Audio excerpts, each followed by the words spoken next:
Bonjour à tous. Tout d'abord, je souhaite remercier l'organisation de cette journée pour me donner l'opportunité de prendre la parole devant vous. C'est donc à mon tour de vous présenter une problématique qui a un lien direct avec le matériau qui fait l'objet de notre attention aujourd'hui, le polyuréthane. J'aimerais vous parler de la conservation-restauration des œuvres et objets d'art constitués d'une mousse de polyuréthane recouverte d'un revêtement. L'étude de cette problématique fait partie intégrante de mon mémoire de master restaurateur du patrimoine à l'Institut national du patrimoine que j'ai commencé en septembre dernier et qui se terminera en septembre 2020. Il s'agit donc d'une étude en cours, encadrée par Sarah Cooper-Holk, restauratrice du patrimoine indépendante, et Lucille Royan, restauratrice du patrimoine au sein du Centre Pompidou, toutes deux spécialisées en sculpture, art et matériaux contemporains. Donc, durant cette présentation, nous allons aborder ensemble différentes œuvres et objets d'art réalisés en mousse de polyuréthane recouverte d'un revêtement et conservés au sein de collections muséales. À partir de ces observations, nous développerons le cas d'une entreprise italienne de fabrication de meubles dont on a beaucoup entendu parler ce matin, Gufram, et qui a breveté son propre revêtement, le Guflac. L'étude de la conservation-restauration du Guflac et de ses procédés de dégradation se fera au travers de l'observation de Pratton Fnac 93653, un meuble appartenant aux collections du Centre national des arts plastiques, que j'étudie dans le cadre de mon mémoire à l'Institut national du patrimoine. Enfin, nous dresserons un état de l'art qui nous servira à réaliser une enquête à l'attention des professionnels ayant à gérer cette typologie d'objets. Donc, afin de prendre la mesure de la présence de cette typologie d'objets conservés au sein des collections muséales, nous avons consulté la base de données Vidéo Muséum. Celle-ci nous a permis de questionner différentes collections en ligne en utilisant le mot-clé polyuréthane. Nous avons ensuite trié les résultats afin de ne considérer que les œuvres et objets d'art composés d'une mousse de polyuréthane recouverte d'un revêtement. Les collections du Centre national des arts plastiques et du Centre Pompidou conservent de nombreuses œuvres et objets d'art provenant de la même période de création ou de production, mais aussi de la même zone géographique, voire du même éditeur. Donc vous pouvez voir à l'écran quelques exemplaires d'œuvres issues de ce corpus d'études. Durant cette recherche, les noms de Piero Gilardi et surtout de l'entreprise Gufram se sont avérés récurrents. Nous nous sommes alors intéressés de plus près à cet artiste et à cette entreprise. En 1952, les trois frères Guglielmetto, eux-mêmes tapissiers et menuisiers de formation, fondent une société de fabrication de mobilier basée à Turin. En 1966, aidés d'investisseurs, les frères Guglielmetto créent Gufram. Gufram est une entreprise italienne de fabrication de mobilier conçue comme un laboratoire de création. Cette entreprise représente la possibilité pour les frères Guglielmetto de proposer la naissance d'un mobilier moderne en alliant l'artisanat et l'avant-garde internationale. Leur démarche industrielle est marquée par une profonde ouverture d'esprit, les poussant à innover à la fois au niveau des matériaux et des concepts. Gufram expérimente aussi bien d'un point de vue esthétique que technologique et n'hésite pas à développer de nouveaux matériaux en fonction de ses besoins. Les productions de Gufram sont fortement marquées par les mouvements artistiques italiens de l'époque, tels que le radical design. Ils sont parmi les premiers à expérimenter l'emploi de la mousse flexible de polyuréthane pour la création de mobilier et sont les détenteurs du brevet du célèbre revêtement Guflac, leur marque de fabrique. Gufram est donc une entreprise tournée vers la modernité qui a fait de son savoir-faire artisanal sa force. Chaque produit est réalisé à la main sur commande, l'essence même de Gufram se trouvant dans la main de l'artisan, travaillant le produit industriel. Les ouvriers réalisent toutes les finitions et la production d'une pièce peut prendre jusqu'à 1 mois de travail. Aujourd'hui, Gufram est une entreprise qui navigue entre art, design et industrie. Mais revenons-en au Guflac. Dans le début des années 60, Piero Gilardi, un artiste turinois, père fondateur de l'Arte Povera, expérimente l'emploi de la mousse de polyuréthane colorée pour la création de ses œuvres. Il réalise de nombreux essais dans les laboratoires de l'entreprise Gufram et développe ainsi, en partenariat avec des chimistes, le Guflac, ce fameux revêtement dont Gufram détient le brevet.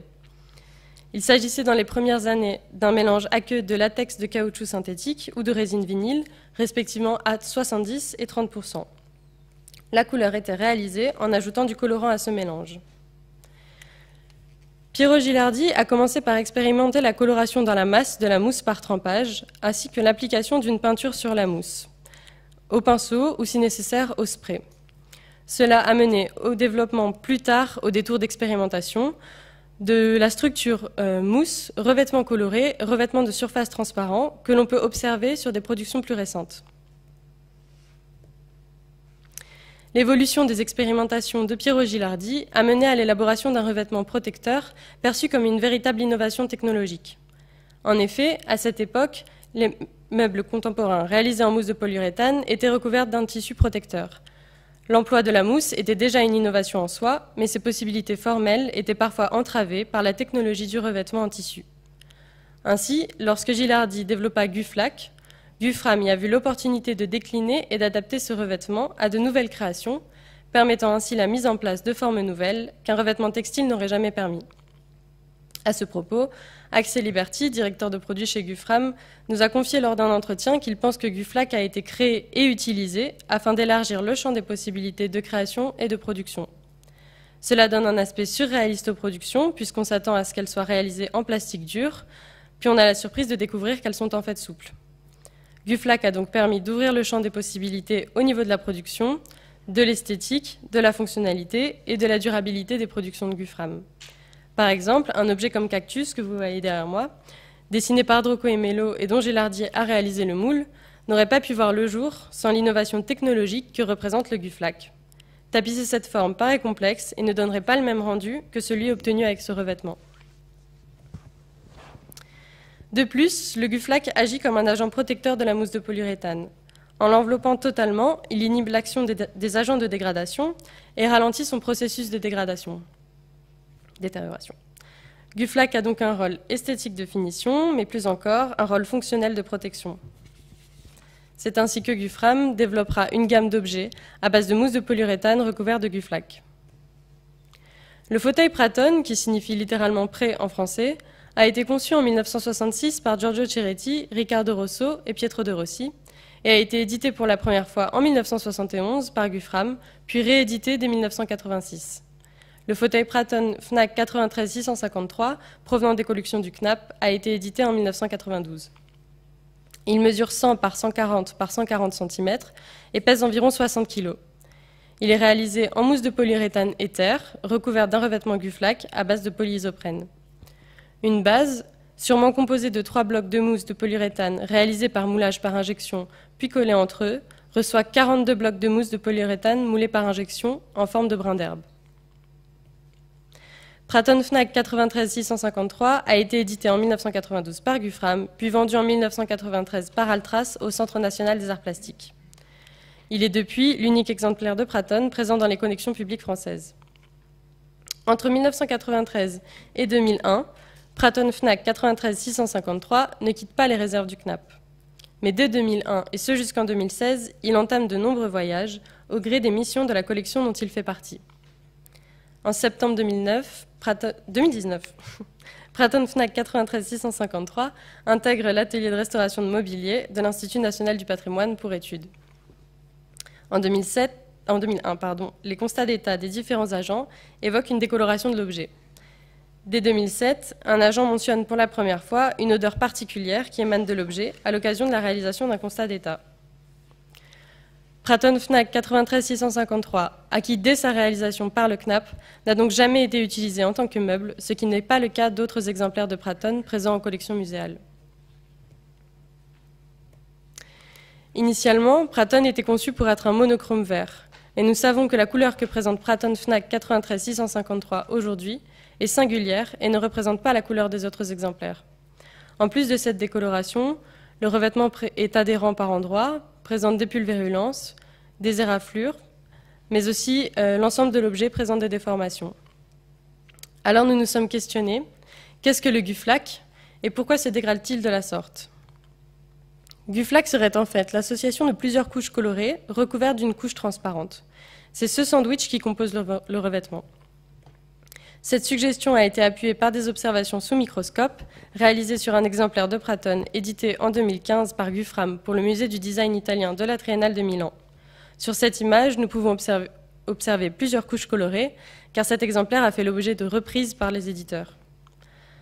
Axel Liberty, directeur de produit chez Gufram, nous a confirmé l'analyse de cette stratigraphie au cours d'un entretien.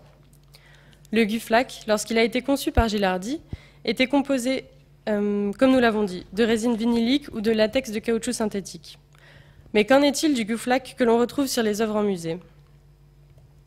Des analyses ont été faites par Francesca Iso sur un corpus historique et récent d'objets appartenant au musée du design italien de la Triennale de Milan. Ces analyses nous portent à croire que la mousse de polyuréthane est de type éther, que la couche colorée de Guflack est composée de polyisoprène, tandis que la couche transparente est composée de polyuréthane ester. L'identification des matériaux constitutifs de Praton FNAC 93653 est actuellement en cours et sera confirmée par des analyses.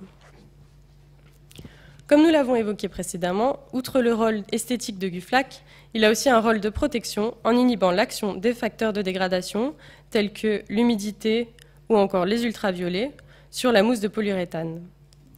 C'est alors que nous avons commencé la réalisation d'un état de l'art sur la question de la conservation-restauration des revêtements de mousse de polyuréthane. Cet état de l'art dévoile que de nombreux auteurs s'accordent sur le constat suivant. Lorsque le revêtement est en bon état de conservation, la mousse qui la protège l'est aussi. En revanche, si la couche transparente ou la couche colorée sont en train de se dégrader, il est possible que la mousse de polyuréthane interagisse avec les facteurs de dégradation. Cela nous permet alors de contextualiser cette problématique dans un domaine plus vaste. Serait-il possible d'éviter les traitements de conservation-restauration des mousses de polyuréthane en traitant les revêtements qui les protègent? Pour répondre à cette question, nous avons décidé de réaliser une enquête et de multiplier les interlocuteurs afin d'obtenir une réponse transversale. Nous avons commencé par nous adresser à Thea Van Oesten, chimiste et spécialiste des mousses polyuréthane, à Axel Liberty, donc directeur de produits chez Gufram, mais aussi à Odile Madden, chimiste et restauratrice du patrimoine spécialisée dans les matières plastiques, ainsi qu'à Anna Lagana, restauratrice du patrimoine spécialisée dans les matières plastiques. Nous avons aussi contacté Raffaella Trevisan, qui est restauratrice du patrimoine au musée de design italien de la Triennale de Milan, Giorgio Galeani, qui est responsable des collections de la Triennale de Milan, et Maristella Casciato, qui est historienne de l'architecture, et Pietro De Rossi, l'un des 3 designers architectes qui ont fait le Praton. Donc nous souhaiterions continuer à établir des dialogues avec des différents experts, restaurateurs, conservateurs du patrimoine, mais aussi régisseurs ou techniciens qui ont travaillé, manipulé ou étudié des œuvres ou objets tels que le Praton et qui pourraient nous donner des informations capitales à la confirmation de notre compréhension du phénomène de dégradation des revêtements des mousses de polyuréthane. Nous avons eu la chance d'avoir pu avoir un entretien avec Giorgio Galeani et Raffaella Trevisan face à un Praton présenté dans le parcours permanent du musée de design italien de la Triennale de Milan. Cette opportunité nous a permis de mesurer l'importance de la comparaison avec d'autres objets afin d'avoir une vue globale de la situation. C'est pourquoi nous avons trouvé pertinent d'évaluer l'état de conservation de différents exemplaires de Praton conservés en collection muséale. Utilisant ce meuble comme échantillon repère, nous souhaiterions définir les paramètres de conservation préventive favorables à sa bonne conservation et compiler les interventions de conservation-restauration qui ont déjà été pratiquées sur cet objet. Cette idée a donné lieu à l'élaboration d'un questionnaire destiné à plusieurs institutions muséales conservant des exemplaires de Praton, comme notamment le musée du design italien de la Triennale de Milan, mais aussi le musée de design de Munich, le Vitra Design Museum, le Museum Kunstpalast de Düsseldorf, la Fondation Plart et enfin le Centre national des arts plastiques. Nous espérons pouvoir, en rassemblant et en croisant les informations données par ces différents experts, comprendre les processus de dégradation en jeu dans l'altération des revêtements à base de polyisoprène, afin de pouvoir proposer des solutions de conservation-restauration qui sont adaptées à leur fragilité, dans le but de leur permettre de pouvoir assumer leur rôle de protection de la mousse de polyuréthane le plus longtemps possible. Je profite donc de cette opportunité pour inviter ceux d'entre vous qui ont déjà eu affaire à ce genre de problématique ou qui le souhaitent à prendre part à ce projet. Je tiens à remercier de nouveau toute l'équipe de l'organisation de cette journée qui m'a permis donc de vous exposer le fruit de mes recherches. Mais je souhaite aussi remercier Sarah Kuperolk et Lucille Royan, toutes 2 restauratrices du patrimoine, pour leur aide précieuse dans la réalisation de ce mémoire qui est toujours en cours. Je remercie aussi le CNAP de me donner l'opportunité d'étudier un objet aussi iconique que Praton.